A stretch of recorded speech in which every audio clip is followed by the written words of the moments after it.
안녕하세요. 오늘 여러분과 함께 국제성서박물관 관람을 하게 된 교육사 심한나입니다.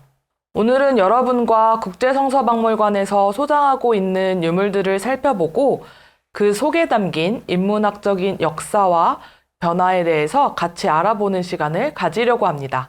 활동지도 준비해 주시고요. 다 같이 제목을 읽어볼까요? 나무로 책을 만들었다고? 책은 원래 무엇으로 만들었나요? 네, 맞아요. 종이지요. 그런데 아주 오래전 사람들은 나무로 책을 만들었다고 해요. 누가 어디서 어떻게 나무로 책을 만들었는지 알아보기 위해서 우리는 과거로 여행을 떠나야 해요. 자, 여러분, 저와 함께 여행을 떠날 준비가 되셨나요? 1982년 터키의 울루블룬 앞바다에서 약 3,300년 전 거대한 풍랑으로 난파된 배가 바닷속 깊은 곳에서 발견되었어요. 우리의 첫 여행지는 바닷속이군요. 그리스와 이집트 같은 나라들을 오갔던 이 배에는 기름과 포도주가 담겼던 항아리, 형동괴, 그리고 수많은 보석들과 다양한 물건들이 실려 있었어요. 그 중에는 상아로 만든 경첩으로 2개의 나무판을 연결한 유물이 있었는데요. 이 유물을 재현하면 이렇게 열고 닫을 수 있는 구조가 된답니다. 이것이 지금까지 발견된 가장 오래된 나무로 만든 책이라고 해요. 비슷하게 생긴 유물이 이번에는 오래전 이라크에 있었던 아시리아라는 나라의 사르곤 왕의 궁전에서 발견되었어요.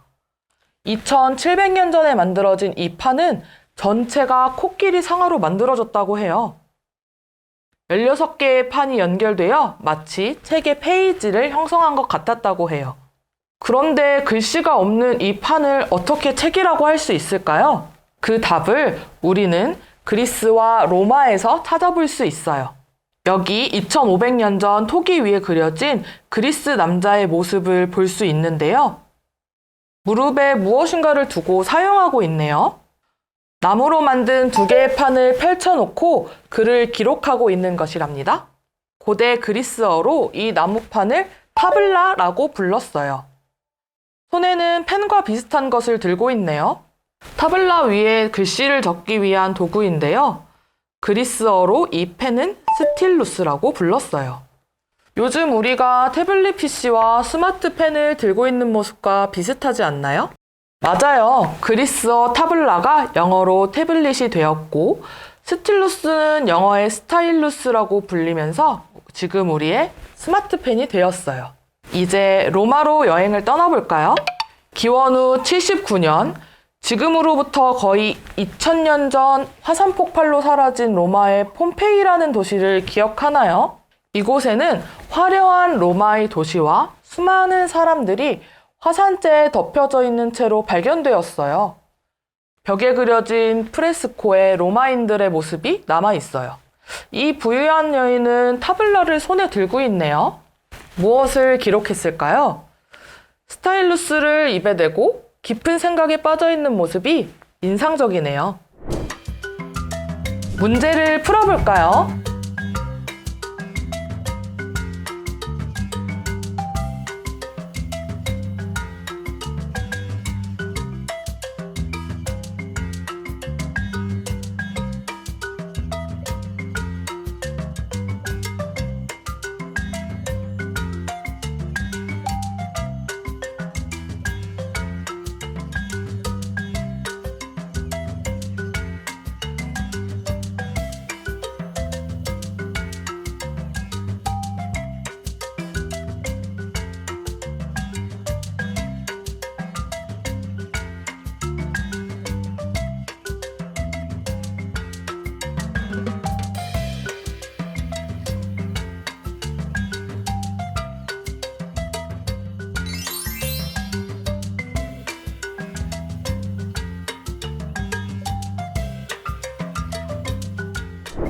아직까지 나무로 만든 타블라가 책이라는 게 이해되지 않는다고요? 그럼 타블라가 어떻게 만들어지고 글씨를 썼는지 알아볼까요? 우선 나무를 다듬어 네모난 판을 만들어요. 판의 안쪽을 파는데 이때 가장자리 부분은 남겨 마치 액자의 틀처럼 만들어요. 파인 곳에 왁스를 묻고 말랑하게 굳을 때까지 기다립니다. 여기에 글씨를 기록해 문서로 남기는데 스타일루스를 사용해요. 스타일루스는 양쪽을 다 사용할 수 있도록 만들어졌어요. 한쪽은 펜처럼 뾰족하게, 다른 한쪽은 납작한 끌처럼 생겼네요. 자, 뾰족한 부분을 사용해서 글씨를 적고요. 수정할 부분이 생기면 반대편의 납작한 부분을 사용해 왁스를 밀어 지우면 간단하게 해결된답니다. 마치 우리의 지우개 같아요. 새로운 글씨를 쓸 수 있게 되었어요. 이렇게 왁스를 사용해 기록을 남길 수 있는 구조였기 때문에 그냥 타블라라고 하는 것보다 왁스 타블라라고 하는 것이 더 맞는 명칭이에요. 왁스 타블라는 우리가 노트북이나 태블릿에 글씨를 쓰고 딜리트를 눌러 지우는 것처럼 여러 번 지우고 사용할 수 있었어요. 그런데 타블라에 적을 수 있는 양이 작다 보니 많은 기록을 해야 하는 사람들은 몇 개의 타블라를 연결해 가지고 다니면서 기록을 해야만 했어요. 폼페이 벽화에 그려져 있는 타블라 역시 여러 개가 겹쳐져 있어요. 타블라 옆에는 잉크병이 있네요. 그런데 오른쪽에 둘둘 말려서 글씨가 쓰여 있는 문서도 함께 놓여 있고요. 이 문서를 우리는 두루마리라고 부른답니다. 두루마리 휴지 아니고요. 두루마리 문서 맞습니다. 이런 문서는 피지나 파피루스에 기록한 문서예요. 고대 로마에 학교가 있었다는 사실을 아시나요? 로마의 학교 모습이 조각되어 있는 상에 가운데 선생님을 중심으로 학생들이 모여 있어요. 오른쪽에 한 학생은 타블라가 들어있는 가방을 들고 서 있어요. 이런, 앉을 자리가 없네요. 지각이라도 한 걸까요? 앉아있는 두 학생은 커다란 두루마리를 펼쳐 들고 있네요. 두루마리는 바로 이렇게 생겼답니다. 국제성서박물관이 소장하고 있는 이 두루마리는 2100년 전에 기록된 하박국이라는 성경의 주석을 기록한 문서 모양인데요. 원본은 양피지로 만들어졌던 것이랍니다. 안에 보시면 글씨가 가득 채워져 있어요. 타블라보다는 훨씬 많은 글을 적을 수 있었겠는데요. 문제를 풀어볼까요?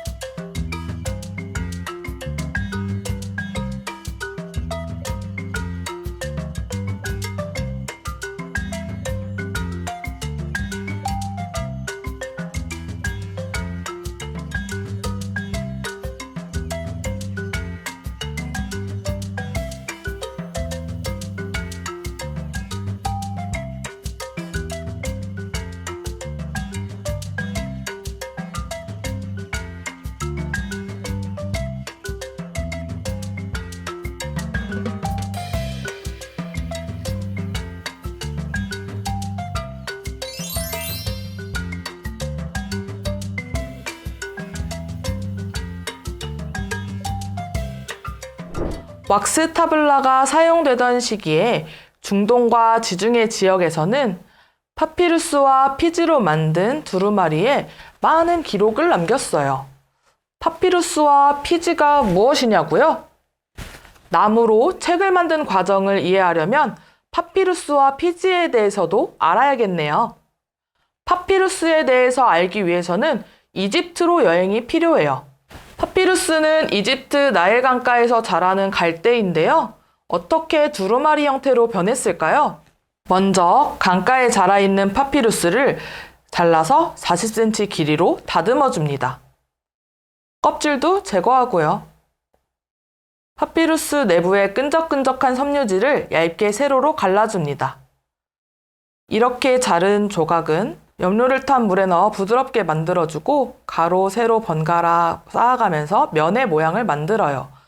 완성된 면 위에 천을 올려놓고 무거운 틀 안에 넣고 돌려 물기를 빼주면 쌓인 조각이 더욱더 잘 붙어 글씨를 쓸 수 있는 파피루스가 완성됩니다. 이 파피루스 조각에 글씨가 쓰여 있는 게 보이나요? 2500년이나 되어 검은색으로 변하긴 했지만 확실한 파피루스 조각이랍니다. 종이에 해당하는 영어 단어 페이퍼는 바로 파피루스에서 유래한 단어예요.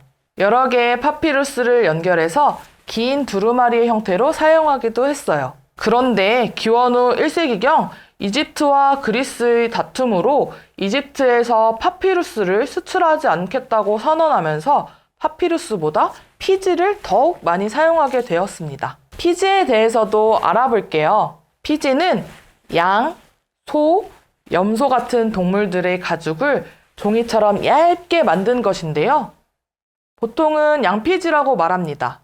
만드는 과정도 살펴볼까요? 먼저 가죽에 남아있는 동물의 냄새를 제거하고 동물의 털을 부드럽게 하기 위해 물과 수소나 칼슘을 섞은 액체에 가죽을 넣어놓고 2주 정도 기다립니다. 피지를 만드는 과정 중 가장 긴 과정이에요. 2주 정리가 된 가죽의 털을 긁어냅니다. 털이 잘 다듬어진 피지는 흐르는 물에 깨끗하게 씻어내고 석회를 넣은 물에 담가 표백 과정을 거칩니다. 이렇게 정리가 된 가죽을 틀에 매달아 팽팽하게 당겨놓고 글개와 경석을 이용해 표면을 매끄럽게 문질러 줍니다. 잉크와 안료가 잘 먹도록 다듬어주면 사용하기 좋은 양피지가 만들어집니다. 2125년 전 기록된 성경 이사야서 두루마리는 11개의 양피지를 연결해 만든 것으로 길이가 7.34m나 된답니다. 그러면 두루마리를 좀 읽어볼까요? 하박국 2장을 읽으려면 어디에 있을까요? 두루마리를 펴면서 읽는 곳을 찾는다는 게 쉽지가 않네요. 둘둘 마른 두루마리를 쌓아서 보관하는 것은 형태를 보존하기 어려웠어요. 문서를 들고 먼 거리를 이동하거나 기록을 위해 두루마리를 들고 다니는 것 또한 힘들었을 것 같아요. 파피루스는 찢어지고 피지는 습기 때문에 부풀어 버리기도 하고. 그렇다면 왁스 타블라는 어떨까요? 이동 중 소지하기는 편하지만 대신 긴 문서를 기록하기는 어려웠어요. 긴 문서를 기록하려면 여러 개의 타블라를 겹쳐야 했는데요. 여기 로마 조각상의 남자를 보면 기록하는 것도 어렵고 꽤 무거워 보이지 않나요? 더구나 뜨거운 여름에는 타블라 안을 메꾸고 있었던 왁스가 녹아버렸어요. 추운 겨울에는 왁스가 단단히 굳거나 심지어 얼어서 깨져버리기도 했기 때문에 역시 먼 거리를 이동할 때 가지고 다닐 만한 것은 아니었어요. 두 문서의 기록 방법 모두 문제가 있네요. 문제를 풀어볼까요?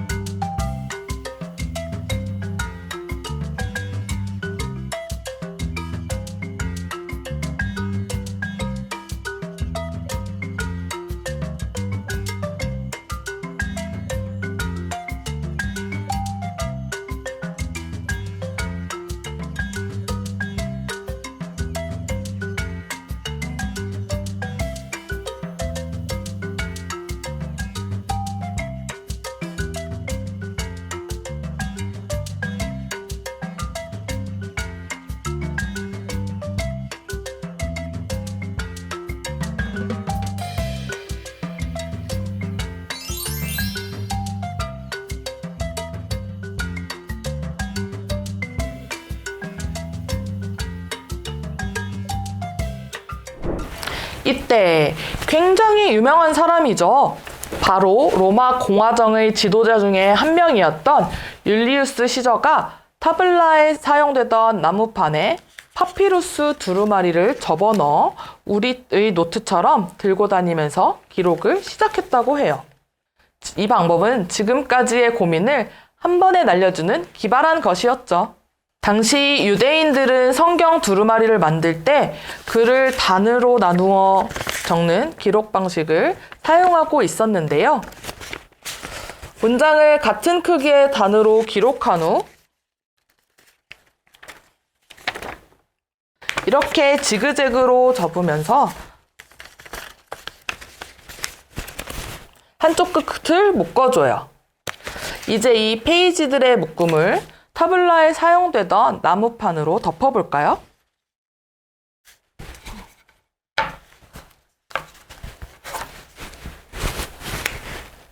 자, 책이 되었어요. 나무를 표지로 하고 있지만 지금의 책의 형태와 굉장히 비슷하죠? 로마인들은 더 이상 불편한 두루마리를 사용하지 않기 시작했어요. 대신 피지와 파피루스를 잘라 양면에 기록을 하고 나무판으로 표지를 만들었어요. 그리고 라틴어로 나무 조각이라는 뜻을 가진 코덱스라고 불렀답니다. 초기 코덱스는 주로 파피루스를 내지로 했어요. 그런데 파피루스는 잘 찢어지거나 건조한 기후에는 말라서 부스러지는 데다가 앞서 이야기한 것처럼 이집트가 파피루스를 수출하지 않겠다고 선언해버려서 점차 피지의 사용이 많아졌어요. 국제성서박물관에 전시되어 있는 이 에티오피아어로 기록된 15세기 성경은 초기 코덱스의 형태를 그대로 간직하고 있는 모습인데요. 내지는 양피지에 검은 잉크와 붉은 잉크를 사용하여 손으로 기록했고 페이지를 모아 묶어 엮은 다음 나무판으로 표지를 만들었어요. 이렇게 매듭지어 표지를 연결하는 방식을 콥트 매듭이라고도 부르는데요. 이집트의 기독교 종파 중 하나인 콥트교 성경을 만드는 매듭 방식이랍니다. 이 코덱스는 표지 한쪽이 깨져 훼손되는 바람에 실로 엮어 보수한 흔적이 보이네요. 문제를 풀어볼까요?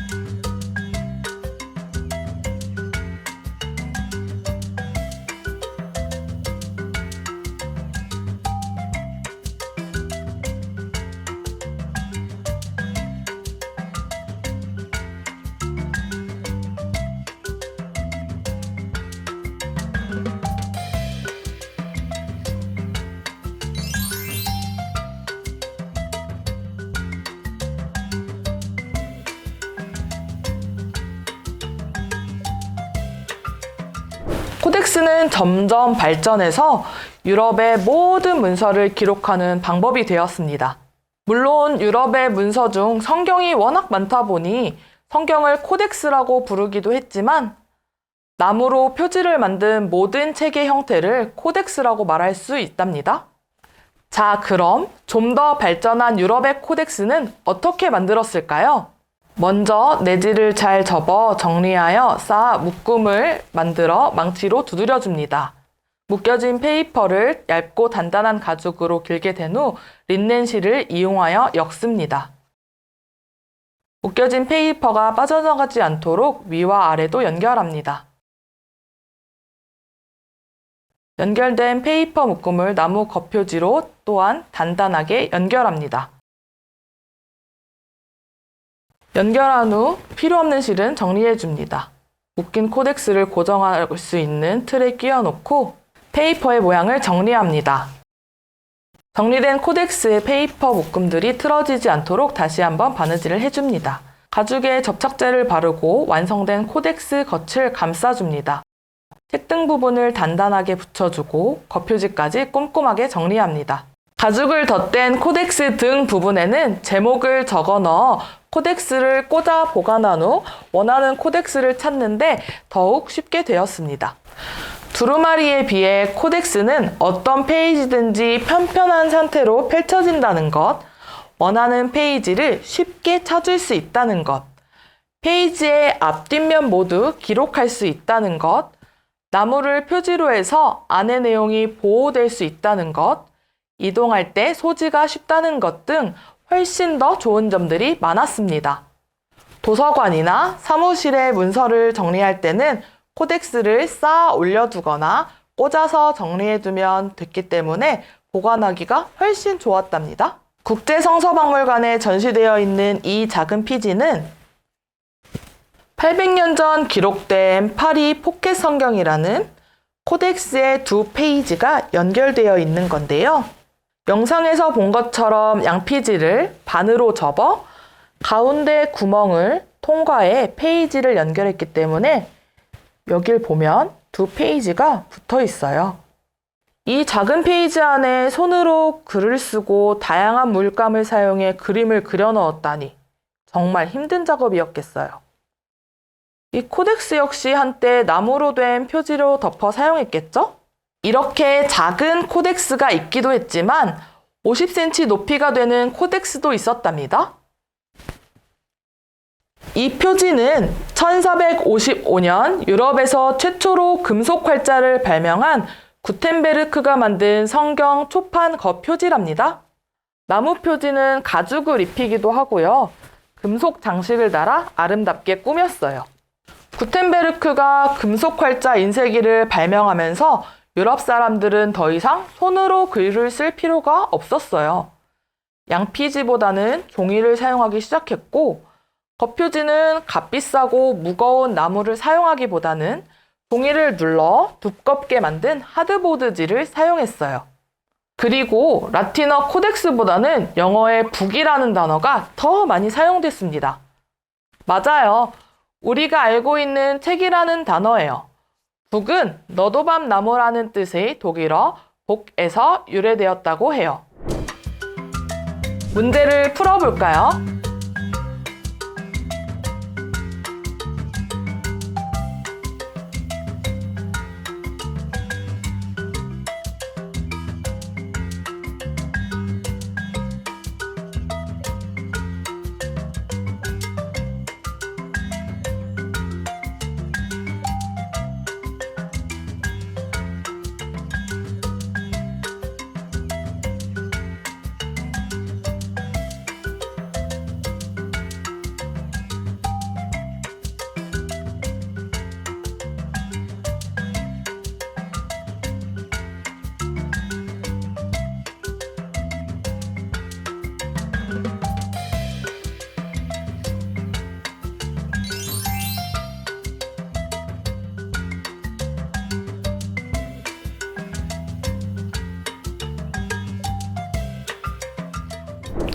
오늘 저와 나무로 만든 책을 찾아보는 여행은 어땠나요?